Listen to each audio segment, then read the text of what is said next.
ये सनातन का गौरव काल है। गुलामी की निशानियों को मिटा करके, आत्मग्लानि कुंठाओं से उभर करके देश को शौर्य, वीरता और पराक्रम के साथ आगे बढ़ाने के संकल्प का कालखंड है। जो सनातन को गालियां दे रहे हैं, सनातन को खत्म करने की बात कर रहे हैं, 2024 में वो खत्म हो जाएंगे, उनका सबका मोक्ष हो जाएगा। उसमें कुछ भूत, पिशाच, राक्षस, ब्रह्म राक्षस बन करके और दूसरे तीसरे लोक में पहुंच जाएंगे।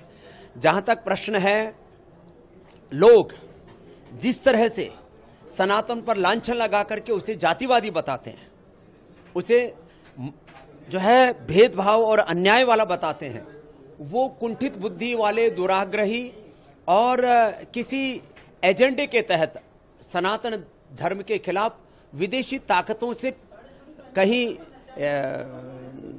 प्रभावित होकर के या उनसे जिसको कहते सुपारी लेकर के सनातन धर्म को खत्म करने की बात कर रहे हैं।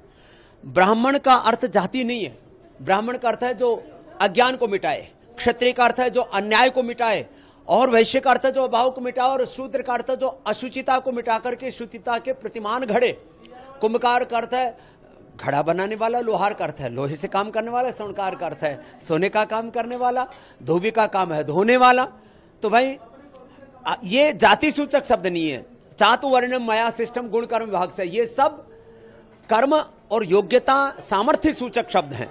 तो मैं यदि खुद को बोलूं तो मैं ब्राह्मण भी हूं कि मैं अन्याय को खत्म करने का काम कर रहा हूं, मैं क्षत्रिय भी हूं क्योंकि मैं अन्याय से लड़ रहा हूं, मैं वैश्य भी हूं क्योंकि मैं अभाव से लड़ रहा हूं, मैं शूद्र भी हूं क्योंकि मैं शुचिता को प्रतिष्ठापित कर रहा हूं, मैं स्वर्णकार हूं, मैं सोने जैसा भारत बनाना चाहता हूं, मैं कुंभकार हूं, देश के चरित्र निर्माण, राष्ट्र निर्माण का काम कर रहा हूं, और मैं धोबी भी हूं, लोगों के तन मन जीवन के दाग धो रहा हूं।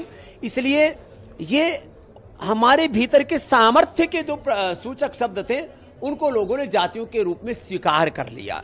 ये सनातन का दोष नहीं है। स्त्री पुरुष के नाम पर सनातन में कोई दोष नहीं है। जो सनातन पर दोष मंड रहे हैं ये भारत विरोधी, ये सनातन विरोधी और एक एजेंडा के तहत हमारे ऋषि ऋषिकाओं की परंपरा को, भारत और भारतीयता को बदनाम करने का काम कर रहे हैं। और भगवान इनको सबको सद्बुद्धि दे। और नहीं तो मैंने कहा ये देश राजनीतिक तौर पर, सामाजिक तौर पर, बौद्धिक तौर पर उन सब के जवाब देने में सक्षम है, और हम जवाब देंगे, और अंततः ये सारे असुर, सारे राक्षस पराजित होंगे। बाबूजी, इस समय एक लंबी बहस चली भारत वर्सेस इंडिया, क्या कहना चाहेंगे? भारत हजारों वर्ष पुरानी एक सनातन संस्कृति का उद्घोषक है, इसलिए हम तो भारत वाले हैं। इंडिया में जिनके डीएनए में थोड़ी गड़बड़ी है उन लोगों को इंडिया शब्द अच्छा लगता है, तो हम तो भारत वाले हैं।